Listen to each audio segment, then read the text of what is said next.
She said, I am the most powerful woman in the world. Did you hear her roar?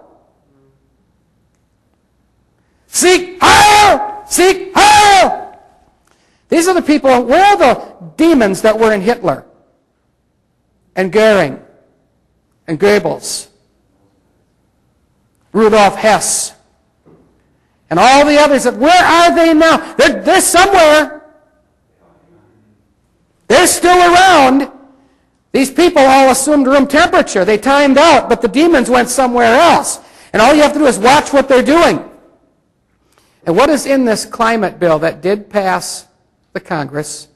It didn't make it through the Senate yet, but they've got that under Democratic control. Obama has all of these congressmen, all these Democrats, and some of them even crossed over and became Democrats. Arlen Specter, they're all performing like trained seals for Obama. Right? Throw them a fish. Everything they do is fishy anyway. 3 o'clock in the morning in the darkness of night, 300 pages, no time to read it, and not one of our congressmen read it, and they voted it in. And included in that bill, and I got this from a reliable source, although I'm still investigating it, but included in that bill was the provision for voluntary euthanasia of the elderly. People in nursing homes, kill them off. If they want to be. I mean, there's nothing, no law that says you can't now. You just, I know Oregon had this for a while, some other states, but you see, it's easy. You get somebody in a nursing home and feed them slop. Don't give them anything nutritious. They all of a sudden get real skinny until their bones are almost sticking out. Come on, I've been in there. I've worked with these people. Draw the big money, right? Of course, the government has to pay a lot of it, so they're a liability. Hitler called them useless eaters. Remember? By the way, what else did Obama do? With this Green Act, I call it, this climate thing that Al Gore was pushing for, and now has passed the House of Representatives. Now that has gone through, Obama took over the auto industry, didn't he? He owns General Motors, ostensibly. What did Hitler do? Came out with the Volkswagen, remember? V in German is pronounced like an F in the front of a word. Volkswagen. The people's car. They're all driving little pregnant roller skates. Huh? Except for the big wheels. They're driving the Mercedes along the Autobahn. But everybody's got to drive the little car. And they all look the same. And what is Obama doing? He's coming up with this little car for everybody. You're going to have your little car to drive in. It's very easy on gas, runs on electricity some of the time, all this kind of stuff. See, and get rid of everything else. He's the great car pope. See? He's going to tell you what to drive. Hitler did it. Hitler passed a law on voluntary euthanasia for the elderly. Before long, he started up the ovens, was hauling people out in boxcars. It's happening all over, here in our country. The same evil spirits that were in Hitler are in Barack Obama, as sure as I'm standing here. And this world is so out of harmony and out of touch with God and out of touch with heaven, they can't make head or tail out of anything, and they don't care. And that apathy is causing and allowing, I should say, those in positions of authority to get away with this for a time. There ought to be an outrage. People ought to be rising up.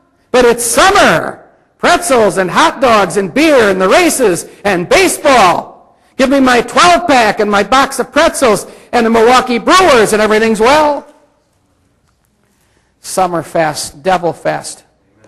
Huh?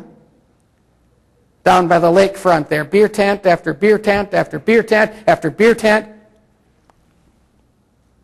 I don't know who in the world would want to drink beer. That is some of the worst slop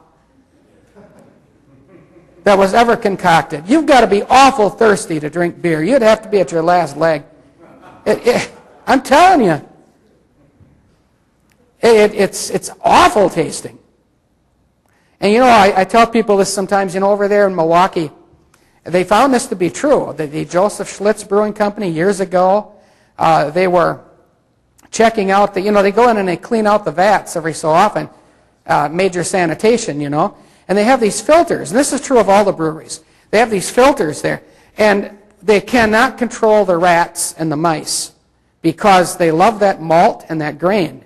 And they get in there, and they get stuck in those filters, and they flatten right out. You know, and all this beer goes through the filters and through these rats and mice. I had a little article I read on it called Rats in the Vats. And that wonderful flavor people talk about, you know, is probably essence of rat. And they just don't know it. And they'll buy the stuff and they'll guzzle that down. They say, nice cold beer on a hot day. Can't you try lemonade or just water? And that stuff just has an awful, the first time anybody tastes it, they'll tell you it's awful. But then they get used to it a little bit. They acquire a taste for the essence of rat and mouse. And pretty soon they prefer that. And they have different names for it and different kinds of it. Lager beer and Bock beer and you name it. It's a terrible thing. But you know, this world is so out of harmony, it is on such a spiritual drunk that they don't even see what's happening to our country. Overseas, they see it happening. I read articles in Pravda, the Russian newspaper. I read articles from the London Times, Daily Telegraph, Australian newspapers, the Herald Sun and so forth, different ones. And they'll tell you all about it. But you're not hearing about any of that over here. Would you like another example? Back in 2006, the Russians came over here. They went over to Bayonne, New Jersey. And they set up a monument. They said it was a monument to the World Trade Centers coming down. Anti-terrorism monument. It was called the Teardrop Monument. Look it up on the internet. You'll see a picture of it. It's a large rectangular monument built by the Russians, paid for by the Russians, designed by the Russians. It's a big monolith, split in the middle as if it were torn apart, with a large metallic teardrop hanging right in the middle, lined up directly with the Statue of Liberty, and triangulates with Ground Zero, where the two towers stood, forming an isosceles triangle, which is a part of Pythagorean geometry, sacred witchcraft. The Russians built this thing. It wasn't anywhere in the news. People didn't hear about it. In the other countries, it was all over the place. Why didn't they say anything? Well, you know what's interesting about this is that monument, built by the Russians, paid for by the Russians, designed by the Russians, is sitting overlooking Kilvan-Kull, the busiest seaport in the world. Did you ever hear the Kilvan-Kull? In Dutch, the word kill means a waterway. It isn't like you off somebody. A kill is a waterway. The Kilvan-Kull, of course, New York was New Amsterdam. Heavy, heavy Dutch population, especially northern Staten Island. But they put this thing up in Bayonne, New Jersey, directly across the harbor. And that is property that was owned at one time by John D. Rockefeller. The Standard Oil refinery property in Bayonne, New Jersey, which was the very birthplace and training ground where a man named Bronstein, who changed his name to Trotsky, worked with the Bolsheviki and trained their Bolshevik army later on to meet up with Lenin in Switzerland and Stalin in Russia. Stalin was a train robber and bank robber. They called him the Jesse James of the Urals. And they met together. Of course, the Trotsky and his bunch, which trained on that very place where that monument now stands, a monument to communism, a monument to the Bolsheviks, to mark our country as having been taken over